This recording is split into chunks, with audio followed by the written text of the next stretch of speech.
तो बेटा हम लोग जो है अब स्टार्ट करते हैं रिलेशन एंड फंक्शन का लेक्चर 13।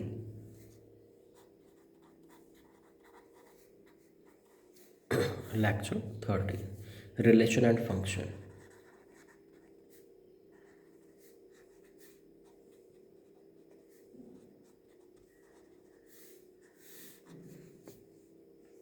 इसमें जो है ना बेटा हमारे पास इसमें कुछ ऐसा है कि मतलब हमने पिछले क्लास में कंपोजिट फंक्शन जो है हम पढ़ रहे थे, बीच में चल रहा था बेटा।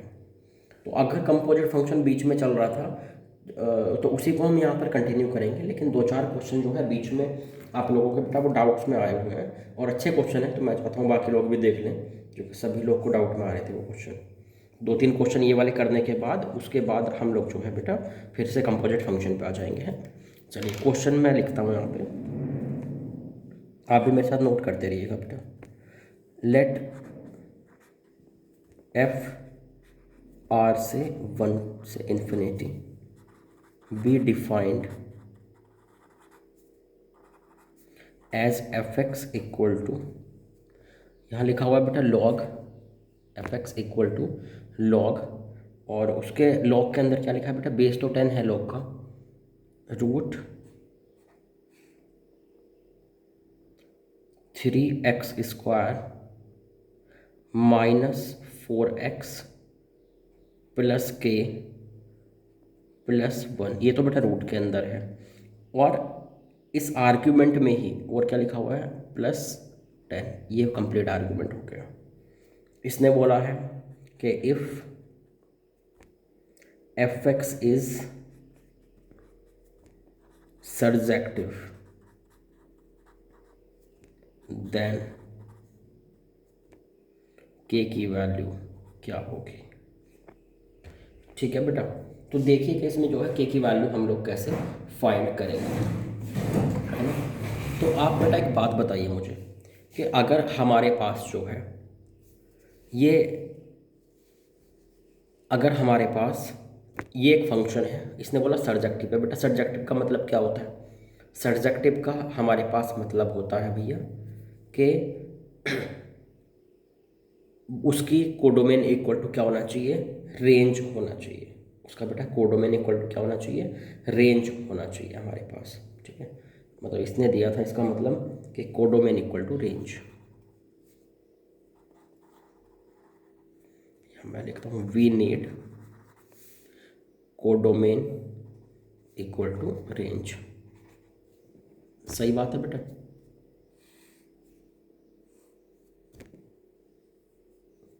अब हम लोग जो है और आगे की अगर बात करें तो इसमें कुछ ऐसा हो जाएगा बेटा। अब अगर कोडोमेन इक्वल टू रेंज है तो कोडोमेन कितना दिया हुआ, 1 से इन्फिनिटी, मतलब इसकी रेंज क्या होनी चाहिए बेटा, इसकी रेंज होनी चाहिए हमारे पास 1 से infinity.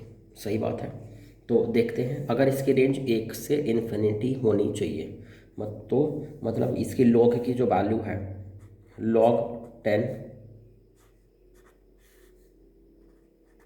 3x² minus 4x plus K plus 1 plus 10 must give values from 1 to infinity. सही बात है। अगर बेटा ये 1 से इन्फिनिटी में हमारे पास जो है वैल्यूज़ देना चाहिए तो इसका मतलब तो बेटा ये हो गया हमारे पास कि लॉग के अंदर वाला कहाँ से कहाँ जाना चाहिए बेटा, ये log 1 कब देगा, जब आर्ग्यूमेंट और बेस इक्वल होंगे। तो जब आर्ग्यूमेंट को क्या होना चाहिए, 10 होना चाहिए। इसका मतलब बेटा ये जो आर्ग्यूमेंट है, या ऐसा समझो ये 10 को इधर भेज दिया तो 10 की पावर 1 हो गया। तो इसकी जो वैल्यू है, इसकी जो वैल्यू है दिस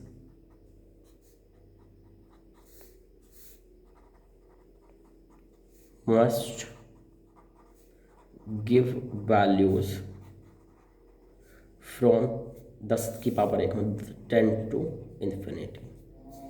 बेटा 10 उधर जाएगा तो मतलब इसकी वैल्यू कहाँ से कहाँ होनी चाहिए, इसका मतलब 0 से इन्फिनिटी, तभी तो +10 होकर 10 से इन्फिनिटी होगा।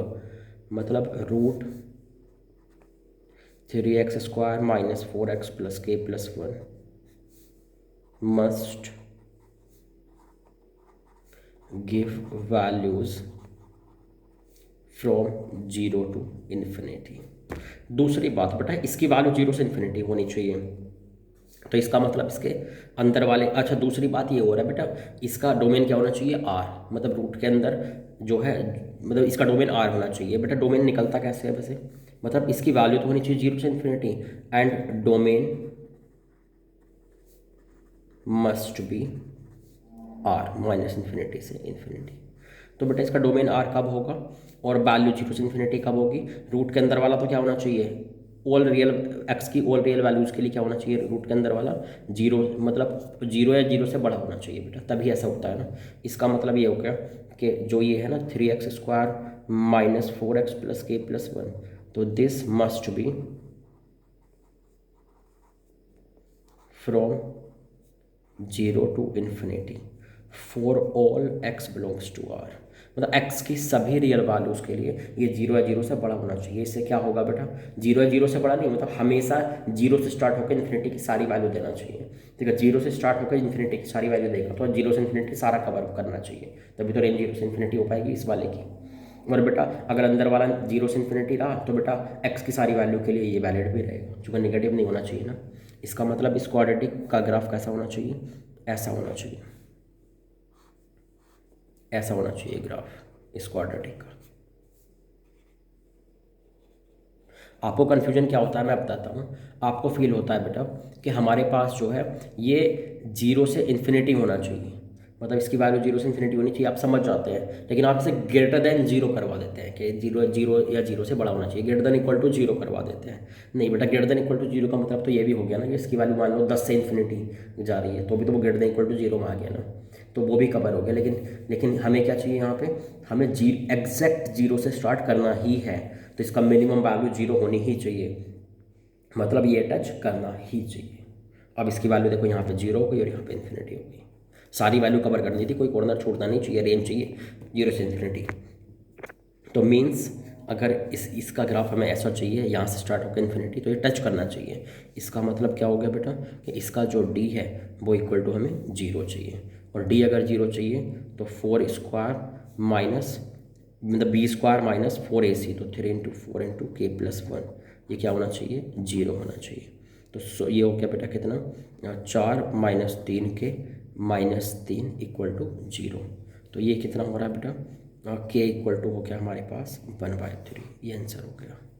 कोई दिक्कत है इसमें, तो समझ गए बेटा कि मैंने जो है इसको डी इक्वल टू जीरो क्यों करवाया, क्योंकि मुझे इसको टच कराना ही था, है ना। अगर मैं बोल देता कि इसका ग्राफ जीरो या जीरो से बड़ा होना चाहिए तो आपका ये वाला ग्राफ भी चल सकता था, ये वाला, क्योंकि ये भी तो जीरो से बड़ा है, लेकिन ये नहीं चाहिए बेटा, एग्जैक्ट मुझे जीरो से स्टार्ट करना ही है, क्योंकि मुझे जीरो से इन्फिनिटी की सारी वैल्यू चाहिए। जब ये जीरो से इन्फिनिटी की सारी वैल्यू देगा तभी ये 10 से इन्फिनिटी की सारी वैल्यू देगा, और तभी ये 1 से इन्फिनिटी की सारी वैल्यू दे पाएगा, तभी रेंज 1 से इन्फिनिटी हो पाएगी। ठीक है, लिख लीजिए, इसको नोट कीजिए, फिर बेटा आगे बढ़ते हैं।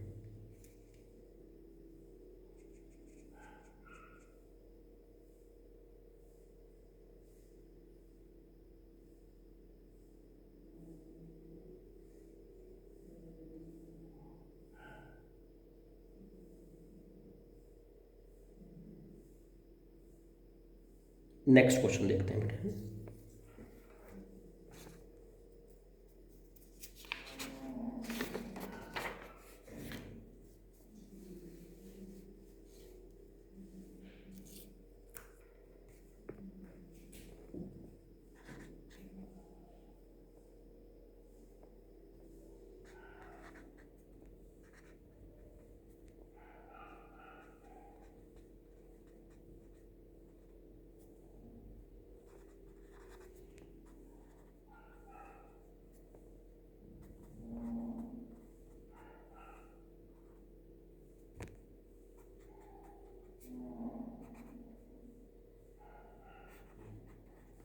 अगर ये जो फंक्शन है एफ वो सेट ए से सेट बी में बेटा डिफाइंड है, ठीक है, इसने आगे क्या बोला, is an one one function and F X not equal to X, for all x belongs to A. मतलब ये एक ऐसा फंक्शन है बेटा, ये ऐसा फंक्शन है ए से बी में डिफाइंड कि कहीं भी जो इनपुट है वही आउटपुट नहीं होना चाहिए, F x equal to X नहीं होना चाहिए। तो इसने बोला कि नंबर ऑफ सच फंक्शंस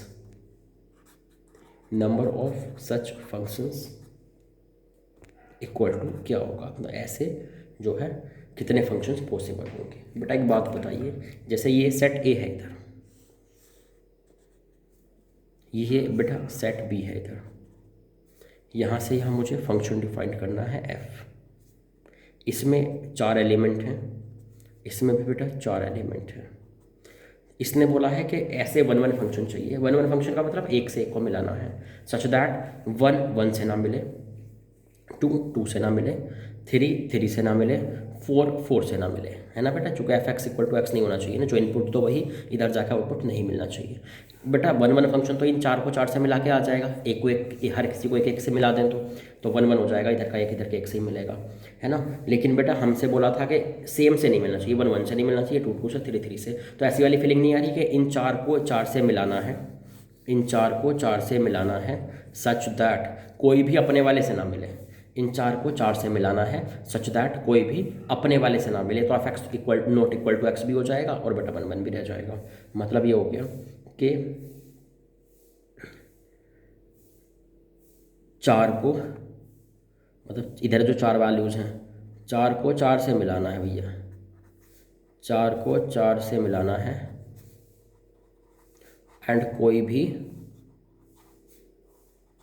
अपनी वैल्यू से ना मिले, अपनी वैल्यू से ना मिले। तो बेटा एक बात बताएं आप मुझे कि जब 4 को 4 से उधर मिलाना है, कोई भी अपने से ना मिले, ऐसी वाली फीलिंग नहीं आ रही जैसे वो डी अरेंजमेंट था कि इधर 4 लेटर्स थे, उधर 4 एनवलप थे, इन 4 लेटर्स को 4 एनवलप में डालना था सच दैट कोई भी अपने वाले एनवलप में ना चला जाए। तो बेटा यहाँ पर डी अरेंजमेंट लग जाएगा, डी अरेंजमेंट लगा दीजिए। 4 को 4 तो क्या हो जाएगा, 4 factorial into 1 minus 1/1 factorial, 1/2 factorial, 1/3 factorial, 1/4 factorial. यही फॉर्मूला चलता था ना बेटा, 4 था तो 4 फैक्टोरियल रुक गए, 5 होते तो 5 फैक्टोरियल पे जाकर रुकते। क्या वैल्यू आ रही है बेटा इसकी, 4 फैक्टोरियल इंटू ये हो गया 1/2 factorial minus 1/3 factorial plus 1/4 factorial. जब इस 4 फैक्टोरियल के अंदर मल्टीप्लाई करेंगे तो ये आएगा 12 माइनस 4 प्लस 1, 12 और 1 13, 13 माइनस 4 9 वैल्यू आ गई। तो कोई दिक्कत है बेटा इसमें, इसको नोट कर लीजिए। तो जब ऐसे बोले ना कि ऐसे कितने फंक्शन होंगे, तो इधर वालों को उधर वालों से मिला दिया कीजिए, कंडीशन आप देख लिया कीजिए क्या कंडीशन को फॉलो करते हुए मिलाना है जो उसने दी हो, ठीक है। और आगे चलते हैं ना बेटा।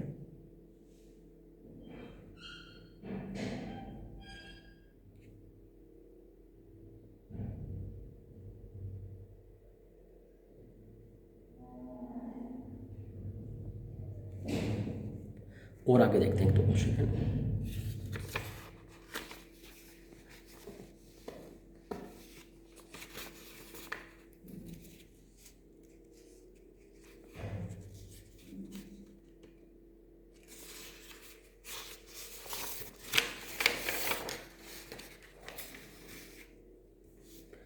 बेटा जैसे मैंने आपको बताया था कि जब कोई ट्रिग्नोमेट्री वाला फंक्शन दिख जाए, मेरा मतलब है कि एक्स में ऐसा फंक्शन दिया हुआ हो कि एक्स को साइन थीटा कोस थीटा या टेन थीटा पुट करने पर ट्रिग्नोमेट्री का कोई पीरियडिफाइड फंक्शन बन जाए, तो उसको रिप्लेस कर दिया करो, उसके बाद ही आप आगे जाया करो, ठीक है बेटा। तो देखिए जैसे मान लीजिए मुझसे बोला गया यहाँ पे कि consider a function, consider a function f(x) equal to x plus root 1 minus x square, then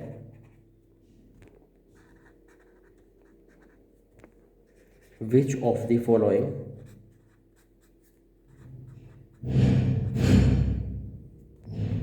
is or are correct।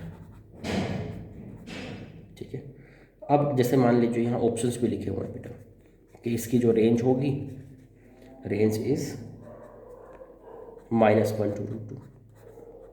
और भी कुछ लिखा हुआ है, F is many one.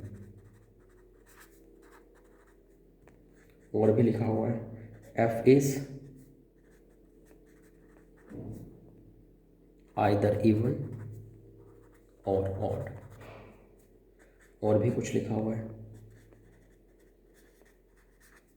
Range of F X is identical to range of G X equal to √2 cos x minus π/4। देखते हैं बेटा क्या करना है। तो ऑप्शंस तो बेटा बाद में देखेंगे, हमें क्या दिख रहा है यहाँ, रेंज वगैरह, रेंज क्या है, मैनी वन है क्या, वन वन है क्या, ये सब दिख रहा है। तो बेटा देखते हैं, इसने कुछ ऐसे बोला है हमें कि इस फंक्शन में जो है, यहाँ मुझे ऐसा नहीं दिख रहा कि बेटा रूट के अंदर one minus X square, root के अंदर वन माइनस एक्स स्क्वायर कभी भी दिख जाए तो बेटा ऐसा हमें फीलिंग आनी चाहिए ना। एक्स को अगर मान लीजिए मैंने साइन थीटा या कोस थीटा पुट कर दिया तो क्या होगा यहाँ पे, one minus sine square theta, one minus sine square theta किसमें बदलेगा, कोस स्क्वायर थीटा, कोस स्क्वायर थीटा के ऊपर रूट है तो किसमें बदलेगा, कोस बाहर निकल के आ जाएगा। सही बात है। तो इसका मतलब बेटा ये भी तो one minus sine square theta equal to cos square theta का फॉर्मूला बन जाएगा ना। तो यहाँ मैं पुट कर सकता हूँ, तो मैंने बेटा पुट किया। ज़्यादा याद नहीं करना है बेटा, सिर्फ 2 थीटा के फॉर्मूलाज और जो बेसिक अपनी 3 आइडेंटिटी थी, sec square theta equal to 1 + tan square theta है ना, 1 minus sine square theta equal to cos square theta, ये वाली 3 आइडेंटिटी जो शुरू वाली थी, और बेटा बस 2 थीटा के फॉर्मूला, सिर्फ इनको चेक कर लेना है। तो put x equal to sine theta, मान लीजिए मैंने बेटा ये पुट किया साइन थीटा। अब और आगे देखिए, तो वैसे भी इसका डोमेन क्या होने वाला था, 1 माइनस एक्स स्क्वायर कहाँ से कहाँ जाने वाला था, वो ग्रेटर देन इक्वल टू 0 करते तो x -1 से बना था, तो -1 से 1 में साइन थीटा होता है, तो x को साइन थीटा पुट किया जा सकता है। ये भी आप चेक कर लिया करो कि डोमेन सेम बैठेगा क्या फिर भी। तो बेटा ये कितना हो गया, ये एफ थीटा इक्वल टू हमारे पास हो जाएगा साइन थीटा प्लस रूट के अंदर 1 माइनस साइन स्क्वायर थीटा। बेटा 1 माइनस साइन स्क्वायर थीटा को मैं क्या लिख पाऊंगा, कोस स्क्वायर थीटा। तो ये कितना हो जाएगा, sign theta plus mode cos theta. ठीक है, अच्छा। और देखिए बेटा आगे, तो अब ये मेरे पास अगर फंक्शन हो गया है तो बेटा मुझे इसको सिंप्लीफाई करना है, sign theta plus cos theta को। तो एक काम करते हैं ना बेटा, ध्यान रखना बेटा, ये जल्दबाजी में कहीं कोस स्क्वायर के ऊपर रूट को कोस थीटा मत बोल देना है ना, इसका ध्यान रखना आपको। अच्छा, तो अब क्या करेंगे वो सुनिए बेटा। हमारे पास बेटा अगर ये जो कोस थीटा है इसको अगर मैंने पॉजिटिव ले लिया, अगर मैंने इस कोस थीटा को बेटा पॉजिटिव लिया, मतलब थीटा को मैं कहाँ से कहाँ लेने जा रहा हूँ, या तो फर्स्ट क्वाड्रेंट में या फिर फोर्थ क्वाड्रेंट में। सही बात है बेटा। तो अगर इफ थीटा बिलोंग्स टू -π/2 से π/2, तो देन कोस बेटा कोस थीटा पॉजिटिव होगा इंटरवल के लिए, थर्ड मतलब फोर्थ और फर्स्ट क्वाड्रेंट के लिए। तो ये क्या हो जाएगा, सीधे सीधे मेरे पास function F theta equal to sine theta plus cos theta. बेटा अगर मैं बात करूं कि इफ़ थीटा बिलोंग्स टू, ये हो जाएगा कितना, π/2 से 3π/2, तो then F theta equal to बेटा क्या होगा, वो ये माइनस में खुलेगा, नेगेटिव होगा ना कोस, तो माइनस लग के बाहर आ जाएगा। सिंप्लीफाई कर सकते हैं आप बेटा, 1/√2 का मल्टीप्लाई डिवाइड करा दूँ मैं, ऐसे भी कर दिया और बेटा बाहर में भी कर दिया, तो क्या होगा ना, वो 1/√2 into sine theta, 1/√2 into cos theta. तो रूट ये वो बाहर वाला रूट तो अलग रह जाएगा। 1/√2 को मान लीजिए बेटा मैंने लिख लिया साइन, मान लीजिए मैंने लिख लिया इसको साइन π/4, इसको लिख लिया मैंने कोस π/4। तो बेटा ये कोस थीटा माइनस π/4 का फॉर्मूला बन गया।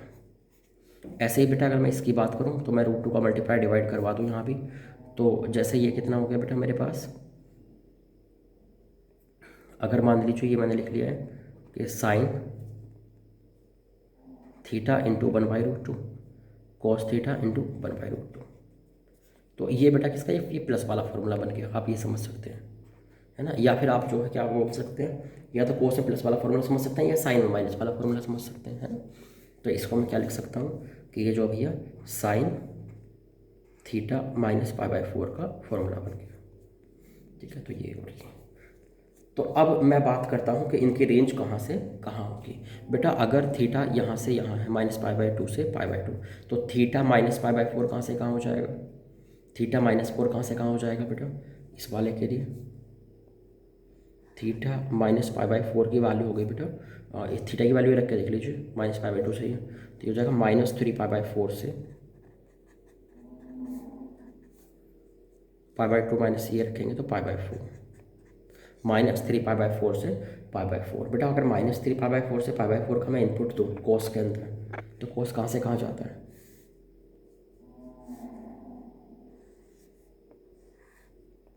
इधर कहीं होगा बेटा ये -3 पाई बाय 4, यहाँ पर वैल्यू आती है कितनी -1/√2। और बेटा पाई बाय 4 कहीं यहाँ पे होगा, इस यहाँ पे वैल्यू कितनी होती है 1/√2, x = पाई बाय 4। तो बेटा मुझे तो इतने में देखना है, तो कहाँ से कहाँ हो गया -1/√2 से, और मैक्सिमम वैल्यू क्या है यहाँ पे 1। तो इस इंटरवल के लिए जब थीटा यहाँ से यहाँ है तो थीटा माइनस पाई बाय 4 यहाँ से यहाँ है, और यहाँ से यहाँ के लिए कोस ने वैल्यू दी -1/√2 से 1, -1/√2 से 1। अगर ये -1/√2 से 1 दे रहा है तो √2 का मल्टीप्लाई हो गया, तो ओवरऑल वैल्यू कहाँ रह गई जब -1 से √2। तो इसने बेटा रेंज क्या होगी इसकी -1 से √2 इसकी रेंज होगी इसकी। ठीक है, अच्छा इसी तरीके से जब मैं इसकी वैल्यू देखूंगा ना, जैसे अगर थीटा बेटा पाई बाय 2 से 3 पाई बाय 2 है, यहाँ आपने पुट किया तो थीटा माइनस पाई बाय 4 कहाँ से कहाँ हो जाएगा, पाई बाय 4 से 5 पाई बाय 4 तक, पाई बाय 4 से 5 पाई बाय 4 तक। उसमें साइन की वैल्यू बेटा यही होती है -1/√2 से 1, √2 का मल्टीप्लाई होगा तो सेम रेंज आती है यहाँ पे। तो इसकी भी रेंज कितनी हो गई -1 से √2। तो मतलब रेंज ओवरऑल कहाँ गई, ये भी बेटा वही वैल्यू दे रहा है, ये भी वही, तो ओवरऑल रेंज -1 से √2 में ही रह गई। सही बात है बेटा, ओवरऑल रेंज जो है हमारे पास -1 से √2 में ही रह गई, -1 से √2। तो ओवरऑल रेंज हो गई -1 से √2। तो बेटा ऑप्शन में क्या दिया हुआ था, इसने बोला था कि -1 से √2 में रेंज रहेगी, ये -1 से √2 में, तो ये बेटा सही बात हो गई बिल्कुल। फिर एक ऐसा भी क्वेश्चन था कि range of F X is identical to range of this, इसकी रेंज देखो बेटा, ये कोस कहाँ से कहाँ देगा, कोस कहाँ से कहाँ देगा बेटा, ये कोस देगा हमारे पास -1 से 1, इसमें कोई बेटा कंडीशन तो है नहीं, एक्स कहाँ से कहाँ दे रहा है ये सब। तो बेटा अगर मुझसे बोला कि -1 से 1 तो √2 का मल्टीप्लाई हुआ तो -√2 से √2, तो बेटा गलत हो गया ना, इसका मतलब ये गलत हो गया, तो ये डी ऑप्शन गलत हो गया, मैच नहीं की range. F is man even है ना, अच्छा F is neither odd nor even, बेटा चेक करके देख लीजिए नाइदर ऑड नॉर इवन। जब थीटा की जगह माइनस थीटा पुट करेंगे तो बेटा यहाँ से तो क्या हो जाएगा, ये ख़त्म हो जाएगा, सही बात है। जबकि दूर यहाँ से क्या हो जाएगा बेटा, इधर वाले से यहाँ से तो माइनस खत्म हो जाएगा है ना, और बेटा यहाँ पर यहाँ मतलब, लेकिन इसमें माइनस बचा रह जाएगा, तो एक में माइनस खत्म हो रहा है, एक में जो है नहीं खत्म हो रहा है, तो एक बेटा हो गया क्या 1 और एक क्या हो गया मतलब ये सॉरी एक हो गया बेटा इवन और एक हो गया ओड। तो बेटा ना तो ओवरऑल ओड बचा ना ही ओवरऑल इवन बचा है ना, तो या फिर आप बेटा इतना तो खुद ही देख सकते हैं है ना। अच्छा मैं अगर बात करूँ मैन इवन, इसको ओड इवन को चेक कर लेना बेटा, थीटा को माइनस थीटा पुट करके है ना। मैं बात करूँ बेटा अगर मैन इवन, तो मैन इवन फंक्शन की अगर मैं बात करता हूँ तो मैन इवन फंक्शन होता है कि सेम इनपुट दे करके डिफरेंट आउटपुट जो है मिले हों। तो बेटा इसमें आप देख लीजिए कि थीटा को क्या क्या पुट करके क्या क्या आपको मिल सकता है ना बेटा। वैसे इसका आप जो है देख लेना बेटा, इसको थीटा की जगह मतलब जैसे कि मान लीजिए थीटा की को अगर मैं पाई बाय 4 पुट कर रहा हूँ तो यहाँ पे क्या आ रहा है sin 0, यहाँ पाई बाय 4 पुट कर रहा हूँ कितना आ रहा है cos 0 है ना। तो ऐसे किसी ना किसी, या फिर ग्राफ बना लेना। सबसे अच्छी बात ये भी है बेटा कि आप जो है क्या बना सकते हैं, ग्राफ बना सकते हैं इसका। तो इसका भी ग्राफ बना लीजिएगा बेटा और इसका भी बेटा ग्राफ बना लीजिएगा, दोनों का ग्राफ बना लीजिएगा। इस इंटरवल के लिए इसका ग्राफ, इस इंटरवल के लिए इसका ग्राफ, फिर हॉरिजॉन्टल लाइन खींच के देख लेना कि वो जो है 1 1 बन रहा है या मैन 1 बन रहा है, कोई दिक्कत है इसमें। तो बेटा बाकी ये 1 1 मैन 1 ये तो अलग की बात है, अभी तो मैंने ये बताया कि किस तरह से आपको जो है फंक्शन को सिंप्लीफाई करना है। ठीक है बेटा, आगे चलें।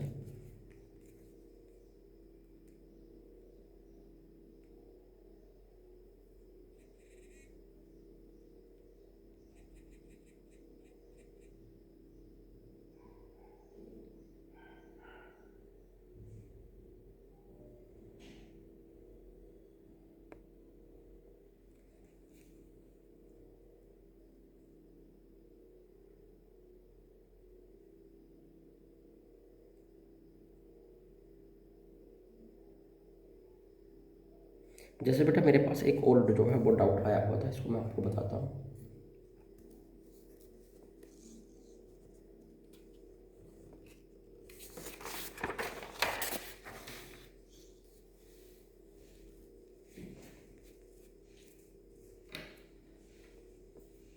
जैसे कि मेरे पास एक क्वेश्चन लिखा हुआ है, नोट कीजिएगा आप भी।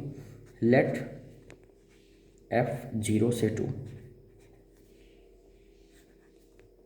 2 से 5 be defined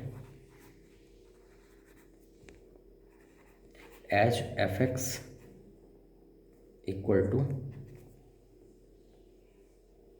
3x square minus 6x plus 5, then fx is, options दिए हैं बेटा इसमें। जैसे पहला ऑप्शन है इंजेक्टिव बट नॉट सर्जेक्टिव, दूसरा बेटा दिया हुआ है सर्जेक्टिव बट नॉट इंजेक्टिव, और दिया हुआ बेटा injective as well as surjective, और दिया हुआ बेटा नाइदर इंजेक्टिव नॉट सर्जेक्टिव। तो सीधी बात तो बेटा ये है कि 1 1 भी चेक करना है और भैया मैनी 1 भी चेक करना है। सही, 1 1 भी चेक करना है और साथ के साथ जो है बेटा वो मैनी 1 भी आपको चेक करना है। तो देखिए कैसे करते हैं बेटा। एक बात बताइए, ये मुझे सिर्फ 0 से 2 में देखना है। पहली बात तो बेटा जो है डोमेन लिख दिया करें ना, सिर्फ उतने में ही देखा करें, उसके बाहर नहीं देखना है। इस क्वाड्रेटिक का अगर मैं ग्राफ बनाऊँ बेटा तो ए पॉजिटिव है, डी क्या है बेटा 6 संग 36 माइनस 5 दिया 15 चौका 60, तो बेटा डी नेगेटिव है। तो इसका मतलब ओवरऑल जो ग्राफ है बेटा वो कुछ ऐसा दिख रहा है मुझे। अच्छा, यहाँ पर बेटा वैल्यू क्या होती है, x इक्वल टू -b/2 है, तो कितनी होगी इसके हिसाब से -b/2 है, 6/2 इंटू 3 तो 1। बेटा मुझे कहाँ से कहाँ देखना है, 0 से 2 इनपुट दे करके, तो 0 तो बेटा यहाँ पर आएगा और 2 जो है बेटा कहाँ पे आएगा, यहाँ पर आएगा।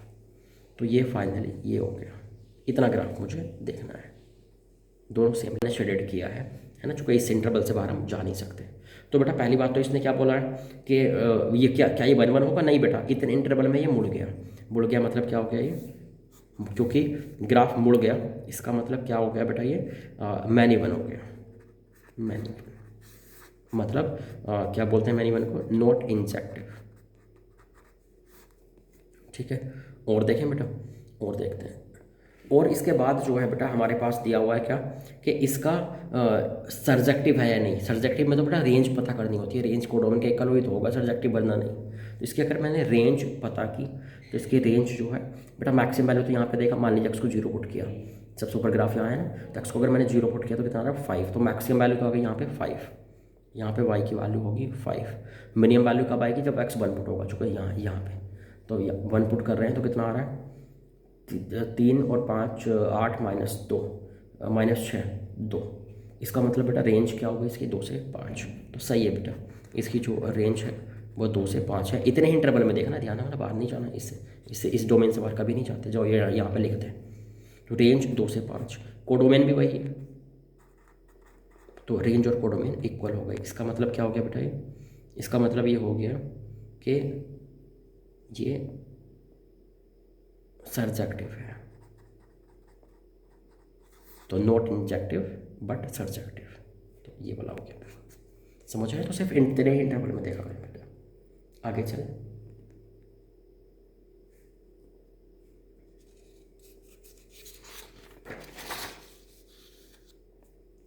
जैसे बेटा और कुछ क्वेश्चंस जो है आपको जैसे दिए हुए थे, एक दो बच्चे ने ये और पूछा था।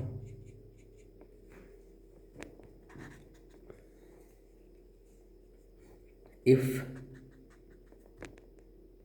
fx and gx, if fx and gx are defined on R to R such that fx equal to x plus 3 and 4x, where x belongs to rational, x belongs to irrational, and gx equal to x plus root 5 minus x. X is irrational, x is rational. तो f minus g x जो है, इसने बोला कि f minus g x is, और बेटा options में ना ऐसे लिखा है, 1 1 और 1 2 वाली बात लिखी है कि f minus g x is, options ऐसे हैं कि बिल्कुल सेम के इंजेक्टिव एंड सर्जेक्टिव, ऐसे ही और ऑप्शन लिखे हैं कि इंजेक्टिव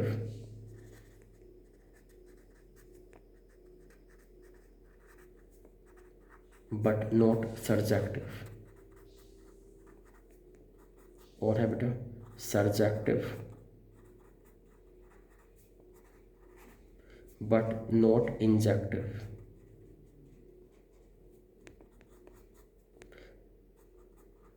नॉट मतलब नाइदर सर्जेक्टिव नॉर इंजेक्टिव। तो बेटा ये जो हमें ऑप्शन दिए हुए हैं, देखते हैं क्या करना है। तो बेटा देखिए, x अगर रैशनल है तो ये क्या दे रहा है, x प्लस 3, x अगर रैशनल है तो ये क्या दे रहा है, माइनस एक्स। तो बेटा पहली बात तो ये कि f माइनस जी एक्स का मतलब सिर्फ और सिर्फ F x minus g x है, F x minus g x, ज़्यादा दिमाग नहीं लगाना है। अगर x रैशनल है, अगर x रैशनल है तो एफ एक्स की जगह पे क्या पुट होने वाला है, x प्लस 3, और जी एक्स की जगह पे माइनस एक्स, तो x plus 3 minus minus x. ऐसे ही बेटा अगर x इर्रेशनल है,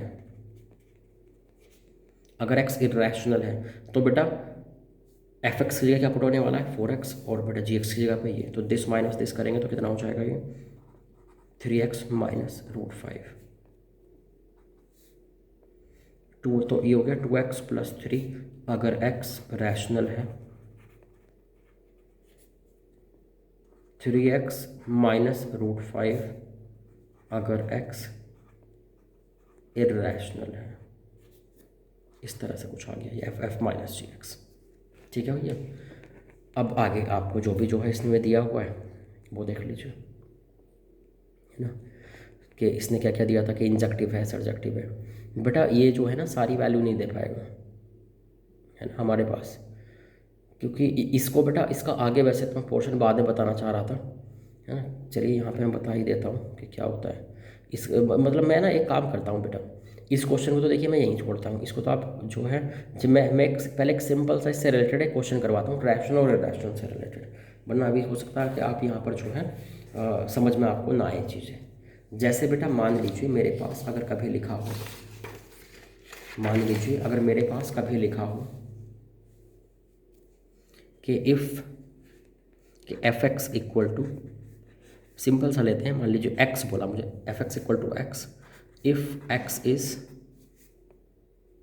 रैशनल, और बेटा माइनस एक्स लिखा इफ एक्स इज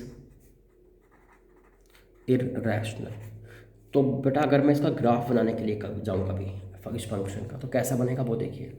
बेटा जब हम लोग एक्स एक्सेस पर चलते हैं तो हम लोग ये मानते हैं कि रैशनल और इररैशनल अल्टरनेट में आते हैं, रैशनल और इररैशनल अल्टरनेट वैल्यूज हैं। जैसे यहाँ क्या है कि हर रैशनल के बाद एक इररैशनल है और हर इररैशनल के बाद एक रैशनल है, हम ये मान के चलते हैं, ये आपको भी मानना है, ठीक है बेटा, ये एजम्पशन है। अच्छा, तो अगर मैं बात करूँ बेटा यहाँ एक्स की वैल्यू 0 होती है, तो 0 क्या है, रैशनल, इसके बाद क्या आएगा, इररैशनल, इसके बाद फिर से क्या आएगा बेटा, रैशनल वैल्यू, इसके बाद क्या आएगी, इररैशनल वैल्यू, इसके बाद फिर से क्या आएगी, रैशनल वैल्यू, इसके बाद फिर से इररैशनल, इसके बाद फिर से रैशनल, फिर irrational, rational, irrational, rational, alternate में चलता जाएगा, इधर को भी ऐसे ही। इर्रेशनल, फिर से रैशनल, फिर से इर्रेशनल, फिर से रैशनल, फिर से इर्रेशनल, चलता जाएगा बेटा ऐसे। तो ये आपको भी एजम्पशन लेना है कि नंबर लाइन पे मतलब एक्स एक्सिस पे या किसी भी एक्सेस पे जब हम चलते हैं वैल्यूज़ में आगे बढ़ते जाते हैं तो अल्टरनेट में रैशनल इरेशनल रैशनल इरेशनल चलते जाते हैं। अब मैं बात करूं कि बेटा ये जब y इक्वल टू एक्स है ये कहाँ होगा, ये कहीं इधर होगा ना, y equal to minus x कहाँ होगा, कहीं इधर होगा। इसने बोला कि अगर x रैशनल है तो x एक्सेस पर रहना है हमें, तो रैशनल तो यहाँ जीरो पे था तो x एक्सेस तो सॉरी x पर रहना है हमें, y इक्वल टू एक्स पे, तो यहाँ रह गए। और जबकि अगर हम इर्रेशनल पे हैं तो अगला वाला इर्रेशनल है तो कहाँ रहना है, माइनस एक्स पे, तो ये माइनस एक्स ये लाइन है तो यहाँ रहना है हमें। इससे पहले भी रैशनल था तो इस पे रह गए। इसके बाद क्या हुआ बेटा हमारे पास, इसके बाद जैसे अगला वैल्यू क्या है, रैशनल, तो रैशनल पे कहाँ रहना है, इस पे, इस वाले पे, अगली वैल्यू के सामने। फिर इर्रेशनल है, रैशनल के सामने यहाँ रहना है। फिर रैशनल है, रैशनल के सामने यहाँ रहना है। फिर इर्रेशनल है, इसके सामने यहाँ रहना है। फिर रैशनल इसके सामने यहाँ रहना है। तो बेटा एक वैल्यू नीचे, एक वैल्यू ऊपर, एक वैल्यू नीचे, एक वैल्यू ऊपर, ऐसे चलती जाएगी। ऐसे यहाँ भी एक वैल्यू नीचे, एक वैल्यू ऊपर, एक वैल्यू नीचे, एक वैल्यू ऊपर, एक वैल्यू नीचे, एक वैल्यू ऊपर। तो इस तरह का बेटा आपको ग्राफ बनता है, एक वैल्यू नीचे, एक वैल्यू ऊपर, एक वैल्यू नीचे, एक वैल्यू ऊपर। इस तरह से आप जो है वो देखते जाएंगे। तो इस तरह का एक टूटा हुआ ग्राफ बनता है। अब आप खुद देख लेना कि ग्राफ कहाँ टूटा हुआ है, कौन कौन सी वैल्यू दे रहा है, कौन कौन सी नहीं दे रहा है। कोई दिक्कत है बेटा आपको, सही है ना। तो इस तरह से जो हमारे पास ये वैल्यूज रह जाएंगी।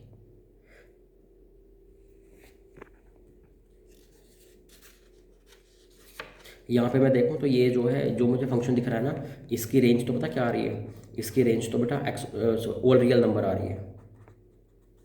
क्योंकि देखो एक वैल्यू इसने दी, एक वैल्यू इसने, एक वैल्यू इसने दी, एक वैल्यू इसने, तो एक वैल्यू इधर मिलेगी, एक वैल्यू इधर, एक वैल्यू इधर, एक वैल्यू इधर, एक वैल्यू इधर, एक वैल्यू इधर, तो अल्टरनेट में सारी वैल्यू एक इधर मिलती जा रही है, एक इधर, तो बेटा ओवरऑल सारी वैल्यू कवर हो जाएंगी।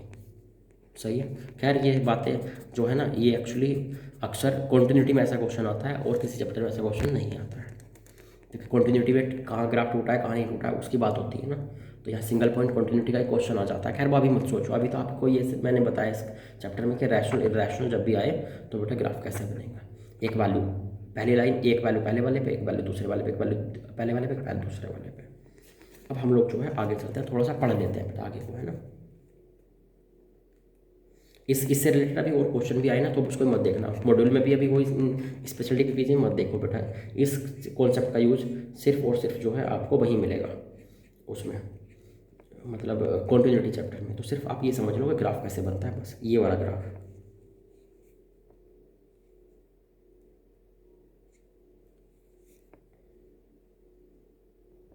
है ना। तो बेटा इसको जो है हम लोग 1 to इन 2 को कंटिन्यू करते हुए और कंपोजिट को कंटिन्यू करते हुए कुछ क्वेश्चन देखते हैं, ठीक है। क्वेश्चन नोट कीजिए।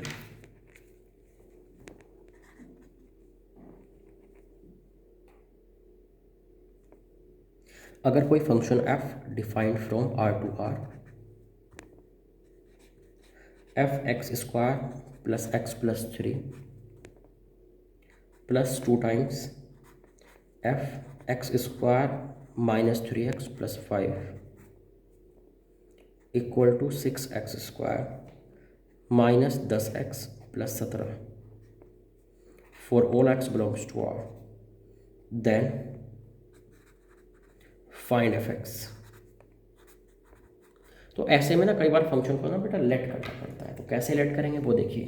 बेटा एक बात बताइए, आप राइट साइड में क्या आ रहा है, एक क्वाड्रेटिक आ रहा है, राइट साइड में क्वाड्रेटिक आ रहा है। आप एक बात बताइए बेटा, एफ के अंदर भी एक क्वाड्रेटिक इनपुट गया, एफ के अंदर भी एक क्वाड्रेटिक इनपुट गया यहाँ पे, और फाइनली दोनों ऐड होकर क्वाड्रेटिक आए। इसका मतलब बेटा क्वाड्रेटिक, दो क्वाड्रेटिक को ऐड करके क्वाड्रेटिक आया होगा।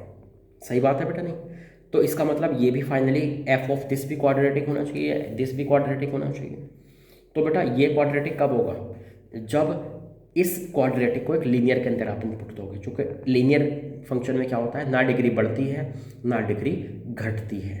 आप अगर लीनियर मान लीजिए लिखा हुआ है मेरे पास 2x प्लस 3, मैंने इसमें एक्स क्यूब पुट किया एक्स की जगह पे, तो बेटा वो क्यूब ही रह जाता है, तो ये डिग्री घटाता बढ़ाता नहीं है बेटा, लीनियर है ना।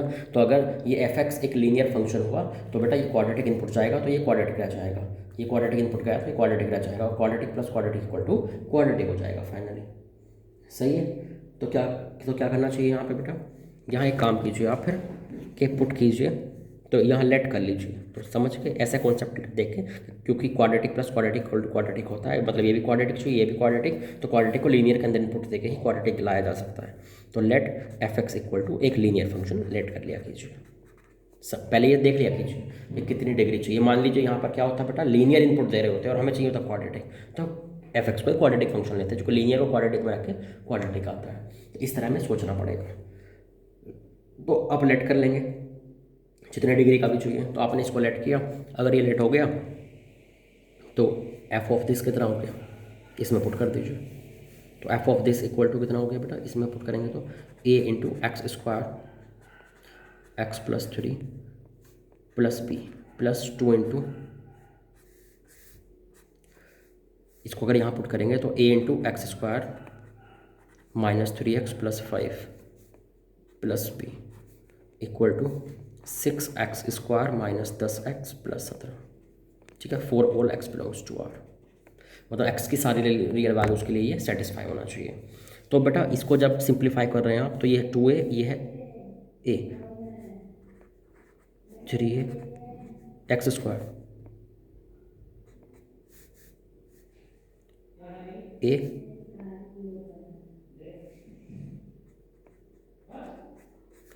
एक्स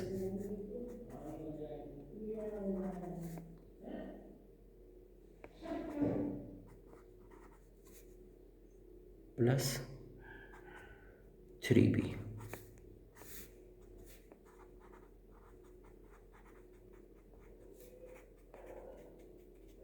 बेटा बोथ साइड आप कंपेयर कर लीजिए, कंपेयर बोथ साइड, क्योंकि इसने बोला था कि x की सभी वैल्यूज़ के लिए ये और ये इक्वल होंगे, मतलब ये दोनों एग्जैक्ट सेम होने चाहिए। तो जब एग्जैक्ट सेम होने चाहिए तो कोफिशिएंट मैच करा लीजिए, तो 6x की जगह 3a होना चाहिए, तो a इक्वल टू 2 हो गया। ऐसे ही बेटा -10 की जगह -5 होना चाहिए, तो यहाँ से भी इक्वल टू 2 आ रहा है। 17 की जगह ये होना चाहिए, तो देख लेते हैं ये कितना हो गया, 13a प्लस 3b, ये किसके इक्वल होना चाहिए, 17 के। तो a की वैल्यू कितनी है 2, तो 13 दूनी 26, 26 प्लस 3b इक्वल टू 17। तो 3b इक्वल टू कितना हो गया उधर जाके, ये हो गया हमारे पास 13 मतलब 3 9 हो गया, तो और b इक्वल टू कितना आ गया यहाँ से 3, तो b 3 हो गया, a 2 हो गया। तो जो फंक्शन था एफ एक्स उसमें a भी पुट कर दीजिए, तो एफ एक्स इक्वल टू हमारे पास हो गया, a की जगह पे क्या पुट किया 2x प्लस 3, ये मेरे पास फंक्शन हो गया फाइनली। तो आ गया फंक्शन बेटा। तो समझ रहे हैं आप क्या करना है कि आपको यहाँ पर हल्का सा लेट करना पड़ेगा कि किसने डिग्री का फंक्शन लें यहाँ पे। ठीक है बेटा, इसको नोट कर लीजिए, फिर और आगे चलते हैं।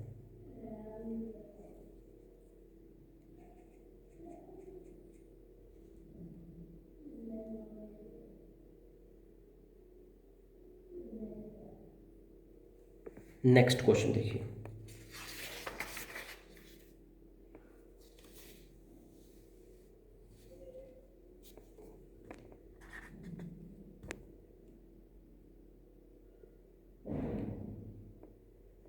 if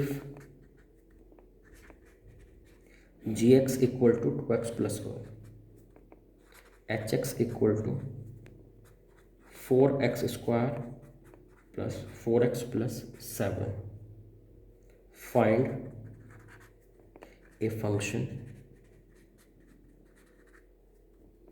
f such that f of g equal to h। तो बेटा एक बात बताइए, मुझसे बोला इसने f ऑफ g क्या होना चाहिए, h होना चाहिए। f ऑफ g मतलब f के अंदर gx जा रहा है, तो f के अंदर gx जो है वो hx के इक्वल होना चाहिए। hx कितना है बेटा, क्वाड्रेटिक है, क्वाड्रेटिक है। gx क्या है, लीनियर है। तो बेटा लीनियर को f फंक्शन के अंदर पुट करके क्वाड्रेटिक कैसे आ सकता है? ये कब आ सकता है, जब f क्या रहा हो, क्वाड्रेटिक फंक्शन रहा हो। चूँकि क्वाड्रेटिक के अंदर लीनियर इनपुट देंगे तो स्क्वायर होकर क्वाड्रेटिक बना देगा। इसका मतलब मुझे पता लग गया कि f को क्या होना पड़ेगा, क्वाड्रेटिक फंक्शन। तो f इसका मतलब है कि f must be a quadratic function. सही बात है बेटा।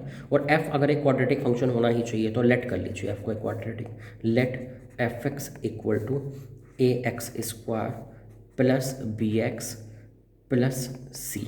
बेटा बस यहाँ पर पुट कर दीजिए, तो कितना आ जाएगा एफ के अंदर अगर पुट करेंगे तो लेट करने का तो पुट करते हैं ना आप, 2x+1 यहाँ पुट कीजिए तो a इंटू 2x+1 का square plus b into 2x+1 plus c equal to, बेटा क्वाड्रेटिक ये कितना हो गया 4x² प्लस 4x+7। तो ये कितना हो गया बेटा यहाँ से 4x² तो यहाँ आ रहा है तो a इंटू 4x², फिर x कितने बच रहे हैं, यहाँ से बचेगा 4a, यहाँ से बचेगा बेटा 2b, कांस्टेंट कितना बच रहा है a plus b plus c और इक्वल टू कितना है बेटा 4x² प्लस 4x+7। अब बेटा बस कंपेयर कर लीजिए both side, compare both side, compare both side. जब आप बोथ साइड बेटा कंपेयर करेंगे ना तो ये कितना आ गया, ये 4a इक्वल टू 4 तो a इक्वल टू आ गया 1। ऐसे ही बेटा दिस इक्वल टू 4, तो जब दिस इक्वल टू 4 है a की वैल्यू कितनी है 1, तो यहाँ से b इक्वल टू आ गया 0 जब पुट किया a को। ऐसे ही बेटा a plus B plus c equal to कितना है 7, तो a और b की वैल्यू पुट की तो 1 + 0 + c इक्वल टू 7, तो c इक्वल टू आ गया 6। a b c आ गए बेटा, a b c को वापस कर दीजिए इस फंक्शन में, तो यहाँ से f कितना हो गया फाइनली, fx मेरे पास हो गया, a की वैल्यू पुट कीजिए यहाँ से तो x², b की वैल्यू पुट कीजिए 0 और c की वैल्यू पुट कीजिए तो 6, तो fx इक्वल टू हो गया x² + 6। तो ये मेरे पास फंक्शन आ गया। तो समझ रहे हैं आप बात को कि किस तरह से हमें जो है इनमें घुमाना है, कि क्या क्या इनपुट देकर के कितनी डिग्री का आएगा, है ना, इसमें हमें बात करनी पड़ती है।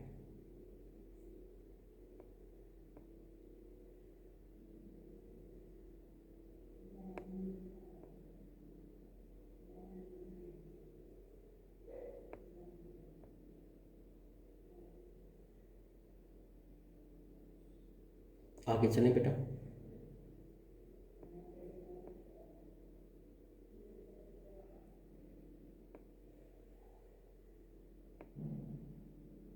चलिए नेक्स्ट क्वेश्चन देखते हैं बेटा, है ना।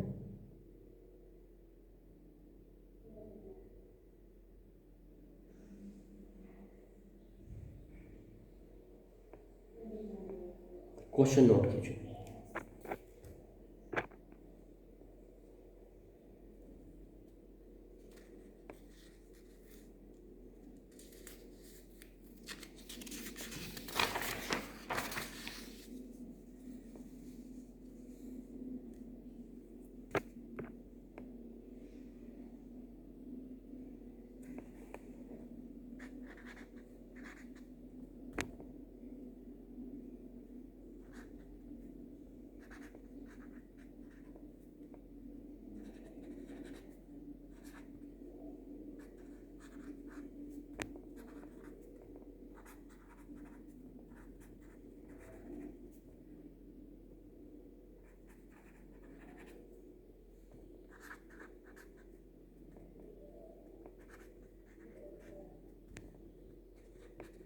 Which of the following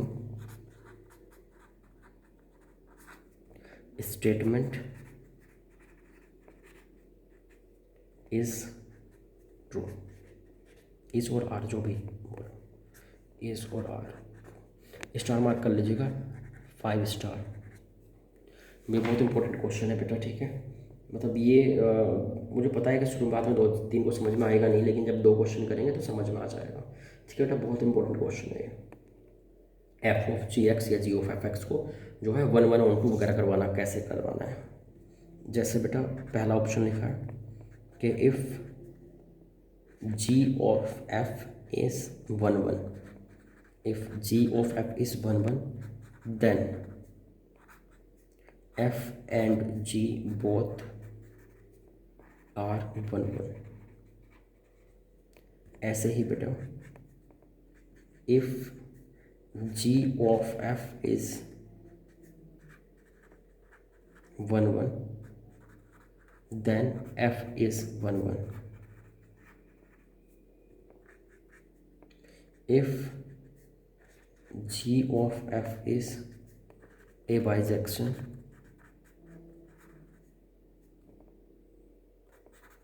then f is 1 1 and g is on 2। और देखिए if f and g are both 1 1 then g of f is 1 1। ठीक है, देखते हैं बेटा आगे क्या करना है। तो यहाँ पर जो है ना बेटा हमारे पास यहाँ पर कुछ ऐसा है,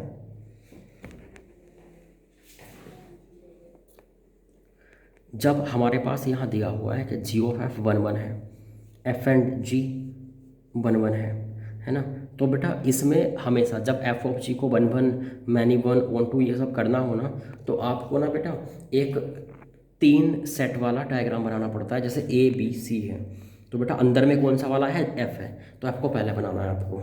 तो जैसे ए हो गया, ये तो ए, यहाँ बेटा हो गया क्या बी, और यहाँ क्या हो गया बेटा हमारे पास सी। इसके अंदर आप ना जैसे ए से बी में क्या डिफाइंड था, एफ, यहाँ से यहाँ में क्या डिफाइंड था बेटा, जी। तो यही तो हुआ ना फाइनली जी ऑफ एफ, मतलब यहाँ से यहाँ फाइनली क्या मान लिया गया, जी ऑफ एफ।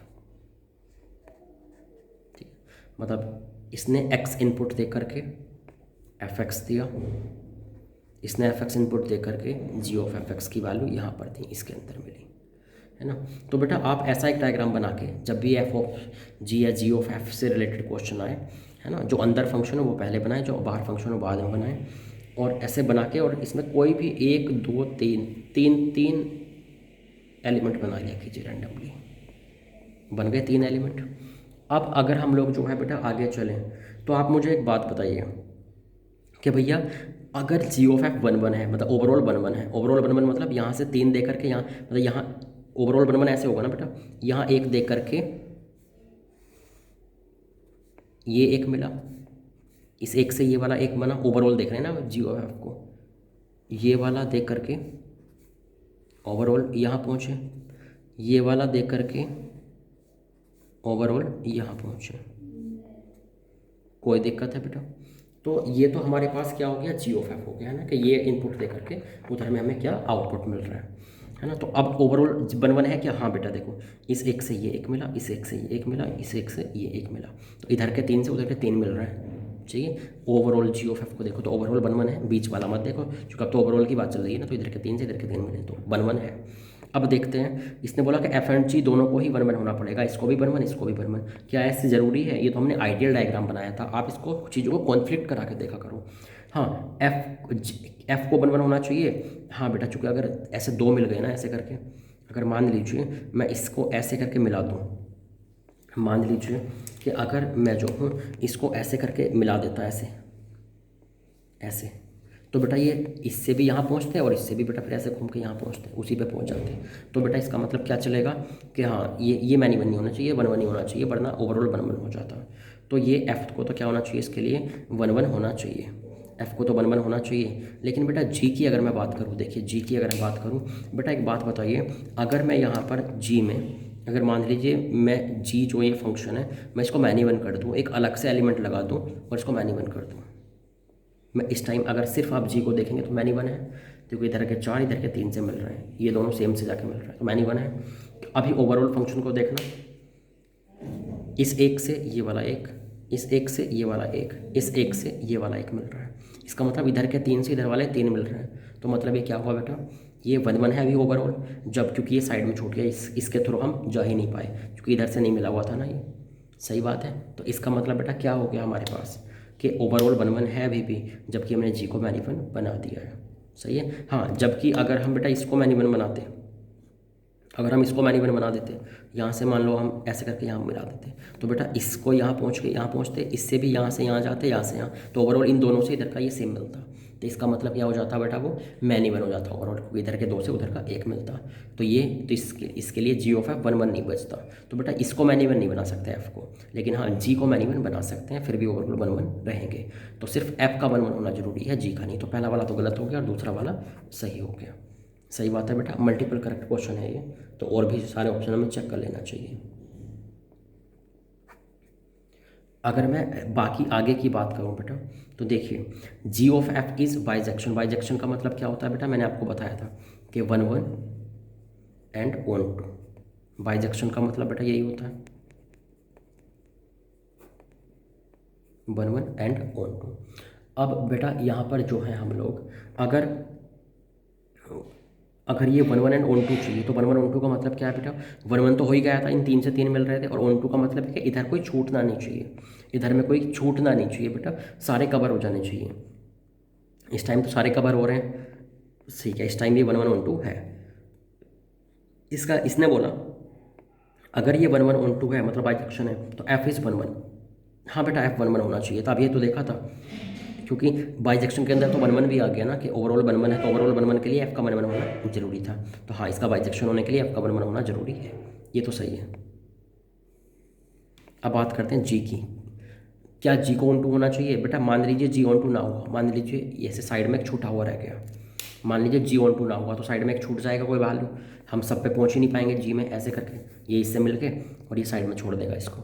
अगर बेटा ये साइड में छोड़ जी ही इस पर नहीं पहुंचा रहा है, तो बेटा हम तो जैसे जी से के थ्रू जा रहे हैं ना, तो यहाँ से यहाँ इस वैल्यू पे पहुंच ही नहीं पाएंगे, तो ओवरऑल फंक्शन क्या हो जाएगा, इनटू बन जाएगा, क्योंकि साइड में एक वैल्यू छूटी रह जाएगी। सही बात है, कोडोमेन और रेंज इक्वल नहीं हो पाएंगे, रेंज में तो ये 3 आएंगे ऊपर वाले और कोडोमेन में 4 आ जाएंगे। सही है, इसका मतलब बेटा क्या होना चाहिए कि जी को ऑन टू होना चाहिए बेटा, ये नहीं चलेगा, ये नहीं चलेगा। सही है, जी ऑन टू होगा, जी सारे कवर करेगा ये, तभी हम यहाँ से यहाँ ऐसे जा पाएंगे सभी पे। तो बेटा ये वाली बात सही है कि जी को ऑन टू भी होना चाहिए। एफ तो 1 1 पहले ही देख लिया था। इस पर चले, if f and g are both 1 1, अगर एफ और जी दोनों 1 1 हैं, then g of F is 1 1। इसमें तो कुछ सोचना ही नहीं है बेटा। अगर मैं इसको कट कर दूँ इस वाले को ऐसे, तो एफ भी 1 1 जी भी 1 1, तो भैया जी ऑफ एफ तो 1 1 होगा ही, क्योंकि 3 से 3 3 से 3, तो ओवरऑल भी 3 से 3, तो ये भी सही है। ठीक है बेटा, तो इस तरह आप जो है एक आइडियल डायग्राम बना लिया करें पहले ऐसे क्वेश्चंस में, कि जैसे 3 से 3 को ये भी 3 यहाँ बना दिए, 3 यहाँ आगे, और जो भी बात बोले उसको कॉन्फ्लिक्ट करा करा के साइड में देख लिया करें। उसने 1 1 बोला है तो मैन्युअल करके देख लो सही है क्या, सही है, तो इस तरह करके जो है आप कॉन्फ्लिक्ट करा के साइड में देख लिया करें, उसको फिर हटा दिया करें, फिर अगले ऑप्शन के लिए बना दिया करें, फिर हटा दिया करें, है ना। 3 तो परमानेंट रह जाएंगे और नीचे आप कॉन्फ्लिक्ट करा के देख लेंगे। बेटा ये क्वेश्चन है, ऐसा क्वेश्चन एक दो हमें जो है अगली क्लास में बेटा और भी करना है, तो नेक्स्ट क्लास में जो है हम लोग इसको ऐसे क्वेश्चन और देखेंगे। आप लोग बेटा अटैम्प्ट करते रहिए, है ना। और बाकी जो है बेटा अभी तक आप मतलब कंपोजिट भी अभी थोड़ा सा बच गया है बेटा, है ना। कंपोजिट फंक्शन का भी अभी और थोड़ा पोर्शन बचा है, तो कंपोजिट मतलब अभी भी जो है एक क्लास देख हो सकता है एक लगे, हो सकता है बेटा 2 भी लग जाएँ, है ना। लेकिन हाँ, नेक्स्ट वीक में ये पक्का है कि पूरा ही चैप्टर जो है वो फिनिश हो जाएगा। ठीक है, नेक्स्ट क्लास में कंप्लीट जो चैप्टर है वो फिनिश हो जाएगा बेटा। तो आज यहीं तक रहने देते हैं। आप जो है बेटा स्पेशल डीपीपी मतलब इसमें ना बेटा एक तो इनवर्स फंक्शन और पीरियोडिक फंक्शन और कंपोजिट फंक्शन, फिर से सुन लीजिए, इनवर्स फंक्शन, कंपोजिट फंक्शन, मैं लिख रहा हूँ, आप क्या करना, इनवर्स फंक्शन, कंपोजिट फंक्शन, मतलब कंपोजिट मैंने पढ़ाया लेकिन अभी कंप्लीट नहीं पढ़ाया बेटा, है ना। कर सकते हैं आप, हो जाए तो बड़ी अच्छी बात है। Composite function and periodic function, इन 3 को छोड़ के आप जो है बेटा वो इन 3 को छोड़ के बाकी सारे क्वेश्चंस कर सकते हैं। मुझे लग रहा है इनके से रिलेटेड क्वेश्चंस ना लास्ट के 3 डीपीपीज में होंगे, 3 स्पेशल डीपीपीज में, तो देख लीजिए बेटा। बाकी फिर जो है नेक्स्ट क्लास में इनको देखते हैं। ये बेटा बस 2 मैक्सिमम 2 क्लास लगेंगे, 2 क्लास में सब कवर कर देंगे, नेक्स्ट वीक में सब ओवर हो जाएगा। उसके बाद एक जो है लाइव क्लास डिस्कशन के लिए रख लेंगे, है ना। नेक्स्ट क्लास में जैसे 3 क्लास होती हैं तो 2 को रख लेंगे बेटा पढ़ाने के लिए, और बेटा उसमें जो है 1 क्लास को हम लोग रख लेंगे लाइव क्लास डिस्कशन के लिए, तो सब खत्म हो जाएगा। ठीक है बेटा, थैंक यू।